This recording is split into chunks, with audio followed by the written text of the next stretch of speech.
Olá amigos, eu sou Thiago Bizzi e este é o Farol LS referente ao fechamento do pregão de hoje, segunda-feira, dia 5 de setembro de 2016.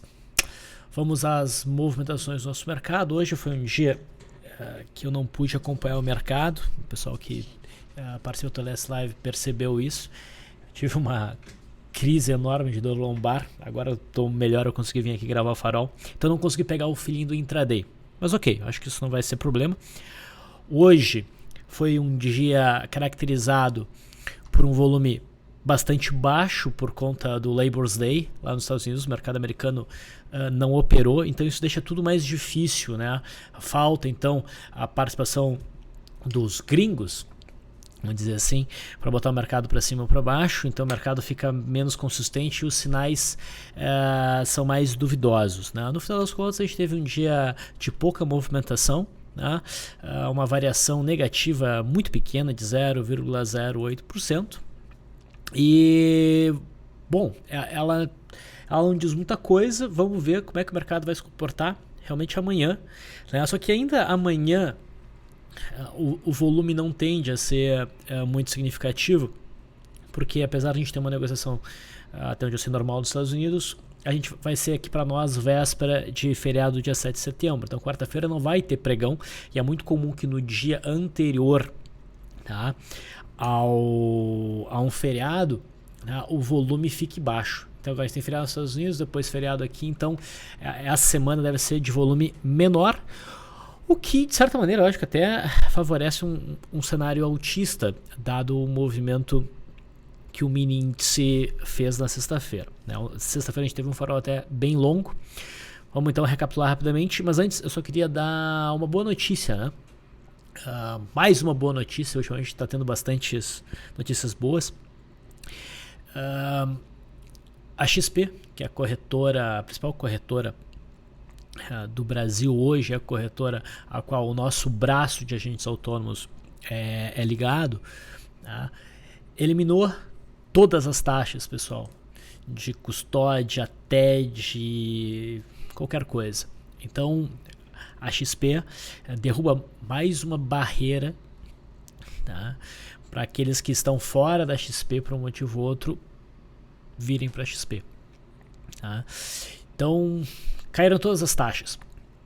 Se vocês quiserem saber um pouquinho mais sobre isso, e claro, se quiserem uma indicação de escritório, né, para atuar na XP, para ser um escritório para que te assessore de uma forma mais próxima, é óbvio que eu indico o escritório da qual o meu grupo faz parte do meu grupo, né, que é LS Capital. Se quiser saber um pouquinho mais, manda um e-mail para mim em thiago.bizzi, Thiago com TH, então thiago.bizzi@lsanalise.com.br e eu encaminho aí para os responsáveis. Ok?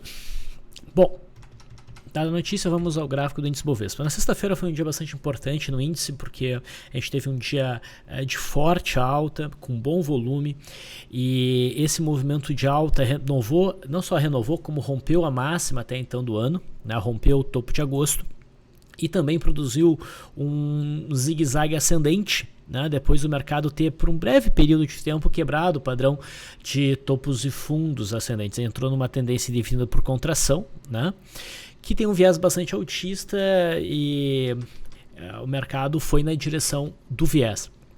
Esse movimento que a gente teve estabelece um cenário altista para o mercado do ponto de vista técnico. Também foi quebrado aquele padrão que o mercado vinha apresentando ao longo do mês de agosto de não conseguir desenvolver dois pregões na mesma direção. A gente dessa vez conseguiu. O mercado até ficou um pouco sobrecomprado em intraday. É esperado por mim, tá, um movimento corretivo intradiário. De certa maneira a gente começou esse movimento corretivo hoje, mas isso não deve colocar em risco, tá, o sinal altista que foi dado no índice Bovespa. E mesmo que o mercado venha a cair, o maior risco aqui é o mercado entender que isso aqui foi um rompimento falso. Mesmo que o mercado venha a cair, a hipótese baixista ela ficou mais fraca agora, porque se o mercado vier a cair, ele não vai fazer esse movimento, pelo menos a curto prazo, amparado por um pivô de baixa. Isso deixa qualquer movimento mais frágil, quando ele não é amparado por um pivô. Então fica mais difícil de sustentar um movimento nessa direção sem o pivô por muito tempo. Então vai levar um tempo para que o índice Bovespa consiga evoluir para desenhar um pivô, um potencial pivô de baixa novamente. Tá? E tem vários outros detalhes, né? Com essa movimentação que nós tivemos aqui, fica com toda a impressão de que o mercado se apoiou no topo que nós tínhamos como alvo no rompimento desta região aqui, onde a gente viu um pivô, né? Isso aqui é um pivô de alta. Aqui era um alvo de curto prazo, mas o alvo que a gente estava mais ansioso por ver, tinha mais expectativa de ser visto alcançado, era a zona aqui próxima a 58 mil pontos. Né? O mercado alcançou, no final das contas. Agora dá para entender que esse ponto foi rompido, foi sentido como suporte, o mercado pode prosseguir no movimento de alta. Com alvo aonde? A gente tem agora alvo no topo de 2014, entre os 62 mil e 62.500 pontos. Então assim, o índice Bovespa com o movimento da sexta-feira fez uma sinalização de alta, né, de curto prazo, que a gente chama aí de swing trade, tem um horizonte de alguns dias então de movimentação favorável, mas com sorte o mercado pode prosseguir em busca dos 62 mil pontos nesse próximo fluxo aí. Tá? Então a gente teve vários sinais positivos. No gráfico semanal a gente ignorou completamente uma semana baixista, o fato de não ter perdido a mínima da semana também afastou um cenário potencialmente mais baixista no semanal. Né? O gráfico semanal agora, mais que o mercado caia, ele favorece um movimento mais lateral, percebe? Não dá mais medo esse gráfico semanal como dava medo entre aspas nesse momento. Né? Perda mínima, provavelmente muita gente que opera pelo gráfico semanal iria realizar lucros, cair fora de posições e isso ajudaria a derrubar o mercado. Agora, né, tá difícil o mercado voltar para lá. Com esse movimento também deu a entender que a LTB primária de baixa, então a LTB, linha de tendência de baixa primária do mercado, foi rompida mesmo, porque o mercado rompeu, né, fez um rápido pullback dela e agora sinaliza retomado o movimento de alta. Então temos aí uma expectativa altíssima para o mercado. Seria importante só para essa expectativa se manter que o mercado não perdesse mínimo do que ano que rompe, daí complicaria o cenário. Aí, mais forte ainda não romper este fundo aqui que foi formado. Vamos olhar o gráfico do futuro. Então, aqui nós também vemos um pivô de alta, né, rompido na sexta-feira. A gente não conseguiu romper a máxima desse contrato, o INV16, porque tem a questão do juro, né, que deixa ele um pouquinho diferente do índice Bovespa. Né? Nesse caso eu prefiro olhar o gráfico do índice Bovespa. Mas aqui também a sinalização ainda é de alta. Hoje a gente teve um doji testando, né, a resistência desse contrato lá nos 60.600, mas não teve muito volume. Né? Depois de uma barra forte, uma barra neutra, na maior parte das vezes ela se resolve para cima. Tá? Então vamos dizer, se o mercado conseguir fechar, principalmente na terça-feira amanhã, acima desse ponto aqui, o cenário, a hipótese altista se fortalece. Tá? Mas se também o mercado fizer um movimento corretivo, claro, ganha um pouco mais de peso uma hipótese um pouco complicada para quem comprou, que seria a hipótese de uma nova congestão. Tá? Mas enquanto o mercado respeitar a cabeça do pivôzinho aqui, esse topinho, as coisas ficam relativamente tranquilas. Tá? E um movimento corretivo no intradiário é possível e não deve assustar, ainda mais uma semana que nem essa que não vai ter muito volume. Tá? Se a gente for olhar aqui no gráfico de 60 minutos, o mercado então testou este topo aqui, e para mim era esperada uma correção, por mais que a superação da máxima do candle de sexta-feira gerasse uma confirmação do rompimento de um ponto de entrada para swing trade. Tá? O movimento corretivo é natural. Tá? E o ponto forte de suporte seria este topo por volta aqui dos 59.800 pontos. Aí se a gente for fazer uma retração de FIBO, inclusive desta perna de alta que agora a gente tem, desde o início dela aqui, né, no fechamento, na mínima do dia do impeachment, a gente tem a retração de 0,382 nesse ponto. Tá? Se o mercado perde essa região, a gente ainda tem a retração de 0,68, LTB rompida, a média móvel de 250 para oferecerem obstáculo ao longo do movimento de queda. Então não é um movimento fácil para baixo. Por isso, correções, tá, devem ainda ser vistas como oportunidades agora para compras, pelo menos dentro do meu entendimento do mercado. Ok? Então falamos do índice Bovespa, falamos do mini índice. Vamos dar uma olhada no mercado americano. Não mudou nada em relação à sexta-feira porque não houve negociação, né? Mas rapidamente recapitulando, o índice Dow Jones testou um patamar de suporte que foi o fundo do início de agosto e formou nesse teste um padrão altista, um martelinho, né? E por isso a minha expectativa virou para alta. Tá? Ou pelo menos o que eu falei para vocês foi o seguinte: olha, agora, se tu está vendido ao ponto de tu proteger essa posição, a gente pode até apostar na ponta compradora, porque a relação risco-retorno favorece a alta. O viés ainda é altista, apesar desse movimento lateral, o movimento prévio é de alta, a gente teve o rompimento topo histórico, né? Isso aqui pode ter sido um pullback complexo. E agora o mercado sinaliza um movimento de alta em busca dessa resistência. E se romper essa resistência, vai embora. E se isso aqui não for um sinal altista e o mercado optar por uma hipótese baixista e romper a zona de suporte, fica fácil operar o rompimento desse suporte, né? Então é um cenário muito parecido com que a gente teve nesse momento aqui, onde o mercado tentou o rompimento topo histórico e o dia seguinte foi um movimento contrário. Se vocês lembram aqui, eu disse exatamente o oposto do que eu estou dizendo agora. Ou melhor, o mesmo raciocínio, só que favorecendo a venda. E eu estava achando que o mercado americano ia romper isso aqui para baixo, achava que o nosso mercado ia romper para baixo, e o mercado está mostrando errado. Então, se o mercado está indo para cima, eu tenho que ir junto com ele. Tá? Vamos ver como é que ele vai se comportar ao longo dessa semana. Tá? Eu volto a chamar a atenção por fato das bandas estarem muito estreitas. Não é normal um estreitamento como esse de bandas de Bollinger, e quando as bandas estão muito estreitas, geralmente a gente tem um movimento forte. A gente não sabe para qual lado o índice Dow Jones vai romper esse retângulo, mas em algum momento ele vai romper. Tá? O viés favorece o rompimento para cima, mas para o lado que vier a romper, provavelmente a gente vai ter um movimento bem forte. Tá? A gente está há 1 mês e meio num marasmo, né, que fica até mais fácil de ver aqui pelo gráfico do S&P 500 futuro, e o mercado deve compensar esse período de marasmo, de pouca volatilidade, por um surto de volatilidade logo. Tá? Então agora a gente passou aqui para o gráfico do S&P 500 futuro, que também não muda muito em relação ao candle da sexta-feira. Está tendo uma negociação aqui do pré-mercado, mas não tem praticamente variação nenhuma.